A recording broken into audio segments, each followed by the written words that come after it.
Kwa hiyo mkoa huu hatukuweka katazo la baada ya saa 12, ila tuliweka angalizo kwamba ifikapo saa 12, kwa sababu vijana watakuwa wengi mtaani huko, vijana wa serikali, usije ukapata changamoto. Kwa hivyo turudi nyumbani mapema.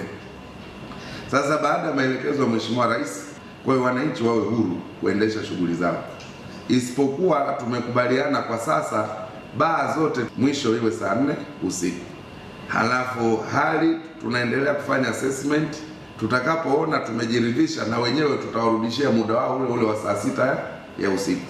Kwa hiyo tumechukua hivyo kwa sababu maeneo ya baa ni maeneo ambayo watu wakishapata vile vinywaji wanaweza kuanzisha vurugu za hapa na pale, kwa hiyo watu wakatumia fursa hiyo ya magenge.